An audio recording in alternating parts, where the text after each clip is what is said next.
Shalom and good morning. I am one of Jesus' first disciples. I was among those who were closest to Jesus during his earthly ministry. And I brought this. This is a piece of an old fishing net. I haven't used such a net for a very long time, and I probably never will again. It reminds me of one of the most difficult but important lessons I've ever learned. So, we disciples, when we were with Jesus, and he was teaching us day by day, that was a glorious time. I enjoy remembering it. I also enjoy talking about it.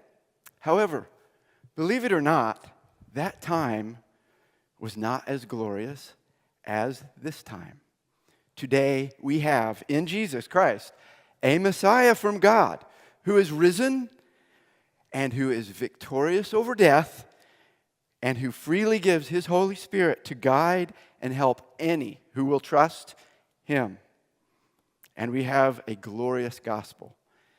But that gospel is not the story I am going to tell this today. You can learn about that gospel in the scriptures and in the writings of Jesus' earthly ministry and in the letters of the apostles Peter and Paul. No, today I will tell you a confession about what we disciples thought would happen. So, these days are indeed glorious, but in a way that is very different from what any of us had imagined before Jesus came. See, during Jesus' earthly ministry, when he was teaching us day by day, we disciples, we thought we knew so much. We thought we knew just how the imminent future would unfold. Don't fault us for lack of faith, at least in this one thing. We believed wholeheartedly that Jesus was the Messiah from Jehovah God, and we were confident that he would soon become the reigning Messiah, King, and sovereign ruler over all nations on earth. You see, in our minds, those two things were inseparable. It couldn't be any other way. Jesus was Messiah, and he would reign in power over all the earth soon. You see, during our Jewish upbringing under the harsh and rule and occupation of the Romans, we had learned that we, Israelites, the people of the one and only Jehovah God, had a hope like no other people. Someday, and soon, Jehovah would send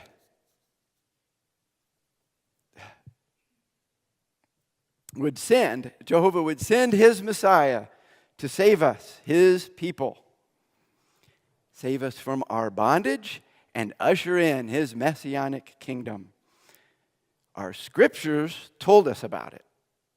Our teachers, the rabbis, often read and taught the scriptures in the synagogues. And our parents taught us these things from our infancy. Now, today, I know that scripture indeed speaks of these things. And I believe with all my heart that God's messianic kingdom will yet come. It is as certain as God is true. However, it will be very different from what anyone had imagined before Jesus came.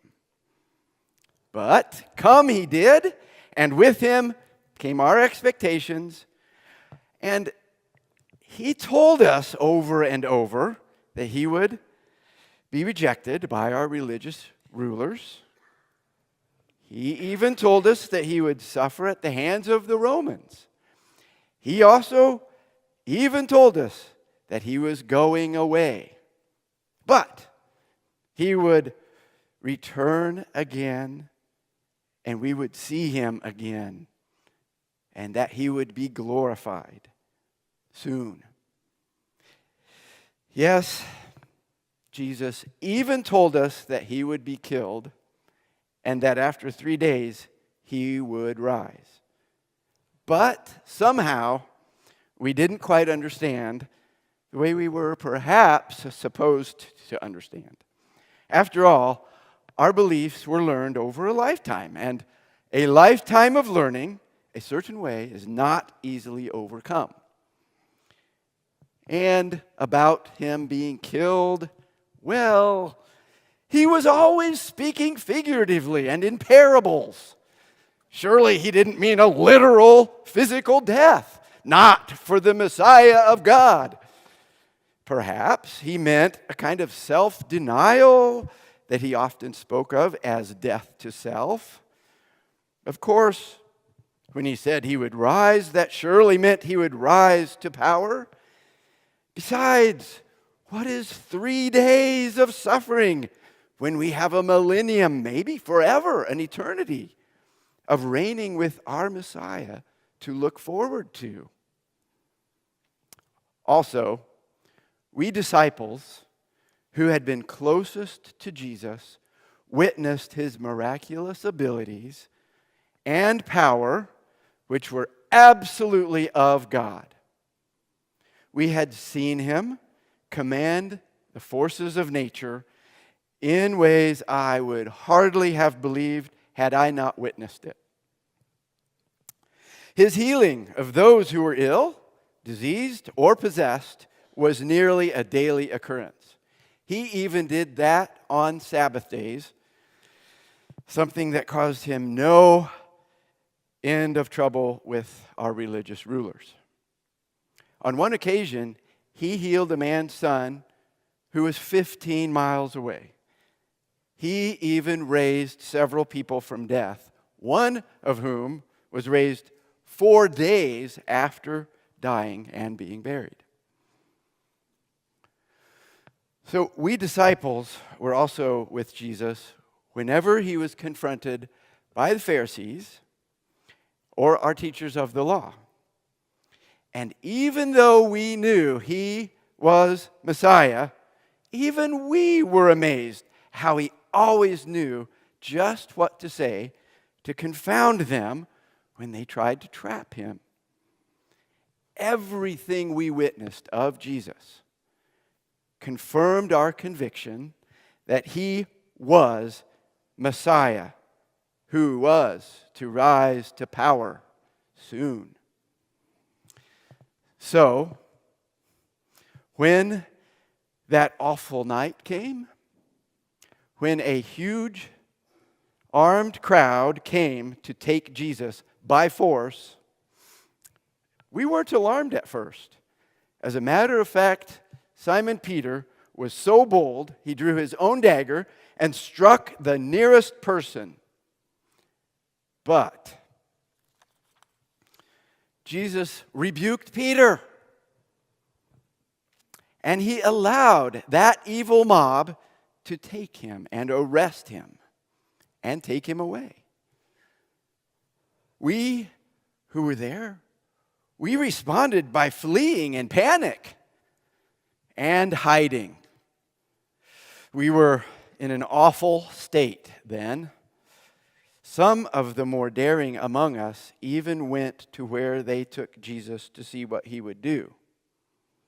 But most of us stayed in hiding for fear that we also might be found and taken by force.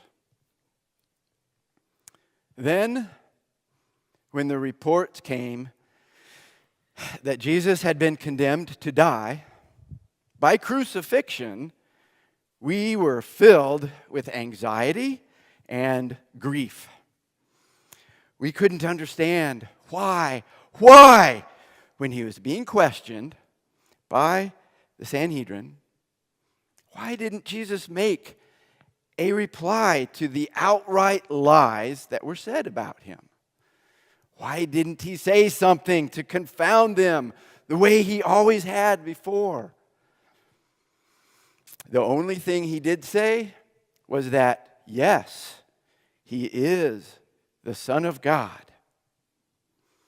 That, of course, really pushed those Pharisees over the edge. And even though they knew of his many miraculous signs, some of which they had even witnessed, they hated Jesus. Of course, we disciples had concluded that their hate for him was because his rise to power would threaten their own hold on things. But he, Jesus, really was condemned to die. And not by stoning, which is the traditional Jewish execution. No, it was the traditional Jewish execution. No, it was the much worse, more humiliating, and more torturous Roman crucifixion. At this point, all our hopes and our dreams of a reigning Messiah, King, seemed very distant from reality. Even so, there was yet, perhaps, some small hope that Jesus would perform a mighty miracle and that all would be restored. So, we went to witness the crucifixion as close as we dared. Some were bold enough to be very near that terrible event, to even hear the conversations that were spoken. But most of us, we watched. We watched what we could from a distance, still afraid of being recognized and treated similarly. And then, the most horrible thing we could have imagined happened. It was our worst nightmare. Our Messiah died a very real death. Those who were nearby heard Jesus cry out to Jehovah just before he died. And later, we all saw the soldier's sword pierce him in the side. And then there was no doubt about his death. We all retreated back into hiding, still afraid of what might happen to us. But two members of the Sanhedrin, who had been secret followers of Jesus, took his body, embalmed it, and laid him in one of their own tombs. This was very brave, more so than any of us who had been his avowed and closest followers and companions. Those two men were sure to lose their positions and status as religious leaders for this act of compassion and love for the one who was so despised by their colleagues. But then, the day after that Sabbath, some women came and told us that they had seen the tomb open and empty, and that Jesus was alive, risen from death. We didn't know whether to believe them or not. Peter and John ran to the tomb to see for themselves, and they returned saying it was indeed empty, but they hadn't seen Jesus themselves. And then later that day, two other followers, not even of our inner circle, they came and said they also had seen and spoken with Jesus as they walked the road to Emmaus. It really was all so overwhelming. Whatever was happening? And what were we to do? So that evening, while we were still discussing all of this with so much wonder and anxiety, and behind locked doors, Jesus just appeared in the room, right there with us. And he said, "Peace be with you." Now, that frightened us. Here he is, suddenly speaking to us, greeting us with an everyday hello. And as though nothing out of the ordinary was happening. So he saw our surprise, and he assured us quickly that it was him in the flesh, only of a new kind. Yet his body still had the scars from crucifixion. And he even ate a meal with us that evening. So he has risen. Jesus is Messiah. He is alive, risen from death. Still, even after his resurrection, even after we had seen him, he didn't seem to rise or to be rising to the kind of power we thought he should have as Messiah. And, of course, we remained very unsure what we were to do.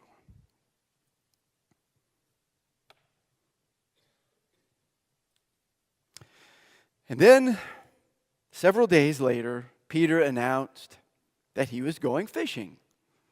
Some of us went too, and after all, there seemed to be no more ministry to attend to. And with Jesus gone, or maybe not really gone, but not really present either, perhaps we would have to find something to do for a living. And it was while we were fishing that Jesus appeared again. It was early the next morning, and after the long night, we had caught nothing, had no fish caught that night, all night. He called to us from on shore. He told us to throw our net on the right side of the boat. That catch was so large, we couldn't haul it into the boat, and yet it did not tear the net. We knew it was Jesus because this is just what he had done when he first called Simon Peter into the ministry. It got Peter's attention the first time, but even more so this second time. And he, Peter, jumped out of the boat and swam to shore to see Jesus as soon as we realized this. When we were all on shore, Jesus asked Peter 3 times if he truly loved him. And each time, Peter answered emphatically, "Yes, Lord, you know that I love you." To which Jesus replied, "Feed my sheep." That lesson was not lost on any of us. It was most profound for Peter, but it left an indelible impression on each of us. We were not to go on living our old life as though the ministry of Jesus was over. He is alive. He has risen from death. He has conquered death, not only for himself, but for you and for me and for any and all who will believe and trust him. No, we could not go back to fishing with nets in boats. We were to continue as fishers of men, even as he told us when he first called us to be his disciples. We have the most significant message that has ever been or will ever be throughout all of history, and a world full of people needing to hear it. Certainly, our prior ideas were wrong about God's Messiah and how he was or is to reign. It certainly didn't come to pass as we thought it would. No, it came to pass just as our sovereign Jehovah God ordained. And there is much yet to unfold. However, we learned eventually it involves much more work, much more suffering, and even persecution than we had ever dreamed. So if I may warn you, be cautious. Be cautious about what you believe about Jesus' glorious return. Even be cautious about what your rabbis or your religious rulers tell you about how and when such things may take place. It is and will be glorious, but be ready to accept it may not be exactly like you expect it should. Perhaps more importantly, be ready to pray and be ready to work more than you had ever expected. And be inspired by many, many examples of faithful service from believers who have gone before you. And yes, this is a piece of the net we used that early morning when our risen Lord appeared to us. It was Peter's net. He left it for good that day. Hasn't used one since. None of us have. Yet I've kept just this small piece all these years just to remind me of that lesson that we learned that day. So what about you? What are you fishing for? Of course, not everyone is or was a real fisherman, but each of us casts a net into the sea or into our world for some kind of catch. Do you cast for worldly stuff or worldly reward that can only be enjoyed for your very short time on this earth?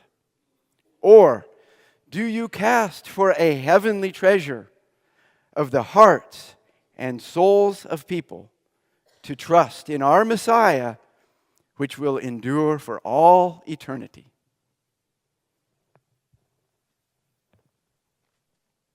Shalom.